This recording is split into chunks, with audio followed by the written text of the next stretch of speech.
but you have to have the right qualification. And if you are coming to Europe, try not to come as a refugee. Try to come. What is your mission even when you come? You come to work, you come to earn money so that you can feed your family. So trying to come with a reason, prepare yourself properly why you are coming, but not just specifically I'm going for asylum if it is not emergency.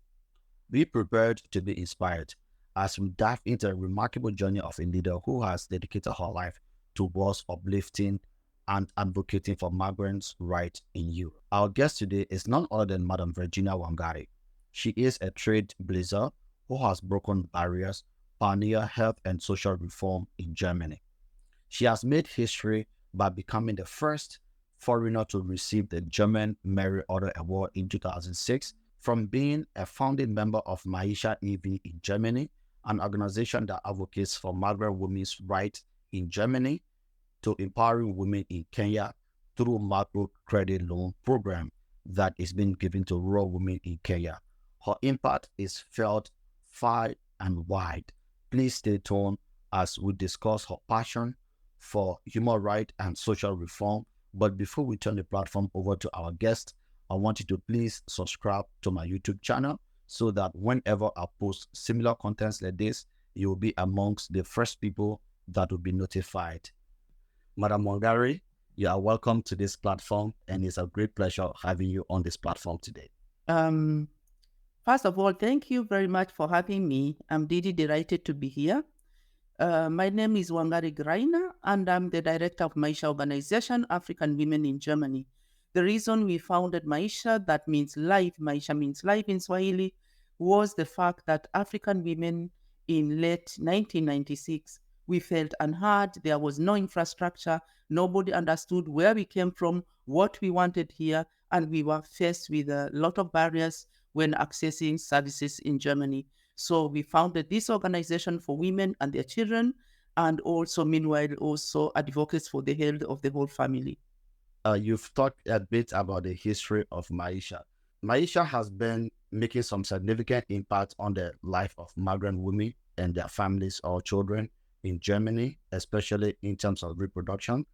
What are some of the key achievements that the organization is mostly proud of? I think that what we have managed is always trying to advocate for the rights of migrants, especially migrant women, and especially for African women. We have been able to have access to health for maternal for women.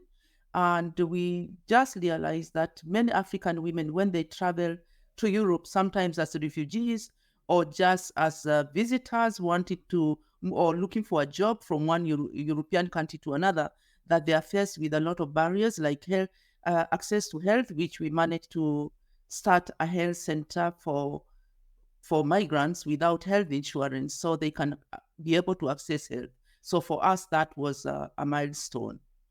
And the other thing which we manage is to have an infrastructure where African women and their families can come for counseling, especially when they are new arrivals. As someone who has been involved into policy reform in both national level and at the European Union level, how do you see the current state of migrant women in Germany and across Europe? And what do you think that needs to be done about whatever you think that is happening to migrant women right now in Europe? I think, as we know, that especially when women migrate, there are always reasons making women move from their home countries, some of them leaving children behind, some of them accompanied by their minor children. And it is always difficult for a woman to move than a man. And I think that is very important that women, when they move and they're in the new countries of as new arrivals, that they need specific care, specific welcome, because these women have faced a lot of challenges before they left their countries of origin. Some of them were deserted by their own families. Some of them, they were politically not able to stay in their countries because they were put out because of their being a wife of somebody who was a politician. And that's why we really advocate that some of those women sometimes are being trafficked to Europe. And I think for the women, we need a safe space where we can talk with the women and where we can see how can we give those women a new chance in life for themselves and for the sake of their children. Somebody might ask question, why your organization is so focused on women-related issues, not inclusive to men? Yeah, I don't think that we are in fact inclusive to men as well. Only that the women is a women founded organization, but we look into we are a holistic organization. We look into also the affairs of men, but the women are always there is always a connection with the women. And I think that many men will also agree with us that when they also come to us, there is a woman behind them. So we work for the women, but we won't send a man away when he comes to our organization. And our health clinic, in fact, we also open for men as well, because we believe that a fair health system needs to take everybody on board, not only women, because there are issues which affect men and women equally. So we take both, and especially when it comes to sexual transmitted diseases. But I wanted to talk about your award, the award you received as the German Order of Merit Award in Germany, as the first foreigner to receive this award. What does it mean for you, and what message does it send out there to other women or other foreigners that are living in Europe or in Germany? I think first of all, I would like to say that the award that I received in 2006 from the German president is an award of recognizing the work we have been doing in this country, and also as a whole, on behalf of all foreigners, opening the door of award that was formerly only given to Germans who went to the war for the Germans. In this case, in fact, when I got it, I had also I had a Kenyan passport, and it wasn't easy, according to their constitution, to give it to a foreigner. So my country, which was represented by the Kenya embassy, had in fact to acknowledge and accept that I received that award. So they were also present when I received it. And for me, is on behalf of all Africans, I think we opened the door for many others, and is also showing that German is opening doors also to foreigners who are living in their country. In your day-to-day activity as a social worker, helping a lot of migrant and women in Germany. So what do you think are some of the most pressing issues that migrant women, especially Black or African women, face in Germany, and what do you think need to be done about that? I think one problem we face is language barrier. When a country like Germany is not like Britain or US. Here is German spoken. Everywhere you go, you have to be able to speak their language. And I think that is a big barrier for many of the women.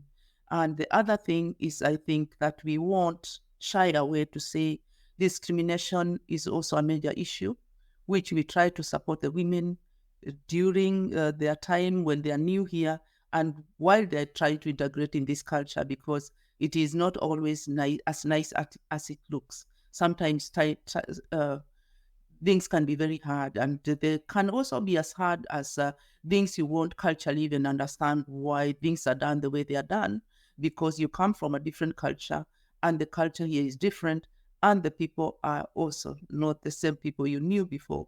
And the infrastructure as well is a very complicated infrastructure. According to the German government, about 10 million migrants are living in Germany, majority of whom are coming from Africa and in Asia. So I was asking, what are some of the specific challenges that those migrant women, especially those that do not have papers, have access to medical facility in terms of treatment and other stuff? I think that the group you just have mentioned, they are not even in the statistic. And since they are not in the statistic, that means they are left out of the system, and that means they can't access. And our organization assists, especially those people as well, without documents, without health insurance. And I think this is a group that is getting bigger and bigger in Europe, because the migration laws are becoming more and more restrictive. And the group you just mentioned, people without a document and also without insurance, is very vulnerable. And sometimes we also assist people of going back home and having entrepreneurship programs in the countries of origin. We offer information on how to access those programs, because I think that if people are in those kind of situations, sometimes you want to make a decision. I want to go back home because I did not succeed here, and it makes no sense to live on the streets. But we offer medical services. Okay, so it means people in those categories, both male and female, you offer them medical services. Mm-hmm. Okay. Yeah. Okay. That brings me to another interesting question, which is you've been working with a lot of international organizations, such as the Migrant in Germany and the African diaspora in Europe, and you've been I think, cheerleading for some of these organizations. How being a part or being a founding member of this organization help strengthen women leadership, especially migrant women in Europe? I think the reason we founded, first of all, the European Network of Migrant Women, which has a headquarters in Brussels. That was the first organization where I was the first chair. Was the reason that we felt some of those laws are not done on a national level, but on a European level. So we needed to go on a European level, and we also needed to interact with each other and also to network with each other to be able to help migrants who are moving from one European country to another. So was very essential. The other one, which you just mentioned, the African Diaspora in Europe, is an organization of Africans coming together from many different European countries and talking and sharing their life experience and assisting each other in everyday problems and learning from each other, which is also very important. The Migra is a women network, which is based in Germany for migrant women who live in Germany. And the reason we also founded is to have one voice when working together and when we are asking for policies to be changed. Right. Thank you very much. That also brings me to the work you've done in research. You've been involved in research regarding migrant women. What are some of the impact of that research when it comes to migrant women in Germany? I think we have done several researches and when it about regarding to migrant women, and I think what it helps with, in fact, is to find out what are the needs of migrant women on the ground and what can be changed and implemented in the German integration plans, and not only in Germany but also in the other EU countries. So we keep on. In fact, whenever we have a chance, we do research or we do integration program, and we do recommendations to the German government and also to the European Parliament as well. So we think that there is very important our role which we play and also our contribution in this continent, and we need our voices to be heard in all those platforms. The issue of asylum is something that, if you are comfortable, we can talk about. Yes. All right. I like to understand, because for most of the people that I've asked in Europe, especially those without papers or those with papers, a lot of them will tell you that asylum is the only way to get documents in Europe. And I personally feel that it is not the only way, or it is not the best way to go about it, especially when you've gone to school in Africa. Your situation is different because many of the migrants that are coming, they are coming from different parts of Africa, not just specific country.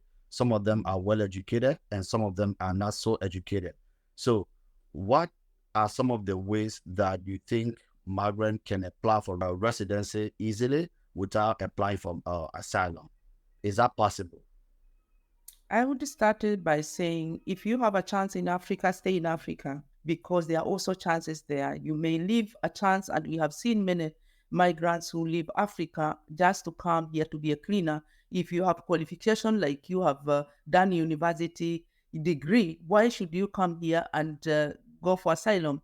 In fact, you should try to avoid that by all means, because you never went to school to come to be asylum seeker here.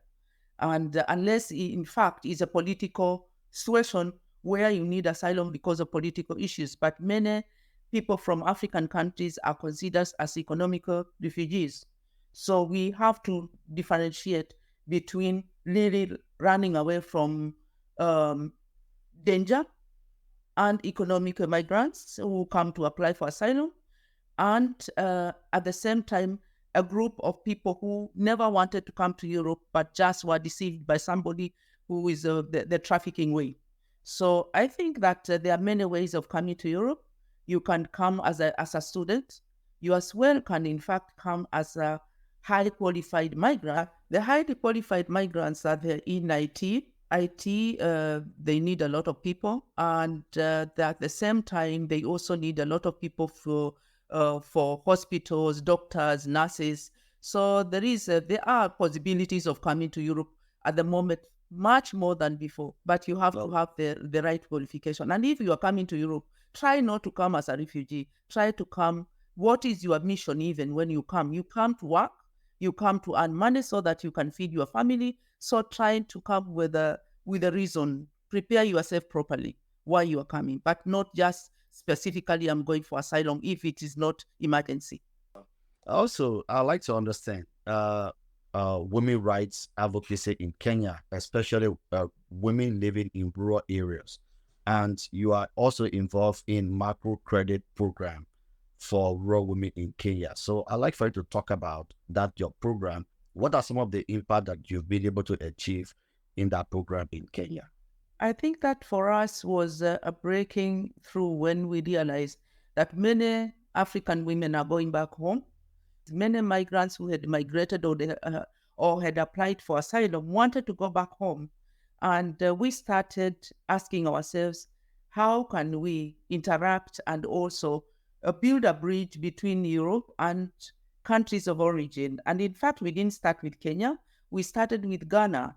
And in Ghana, we have a project called Akwaba, which means welcome. And this project, in fact, focused on over 500 women who had returned back home and they had no means of livelihood. And we started training on small-scale businesses where women could be trained on soft skills like hairdressing, sewing, making up soaps, and different where they felt really they could also contribute to their own country for their own sake, and also in projects, which is also a booming sector.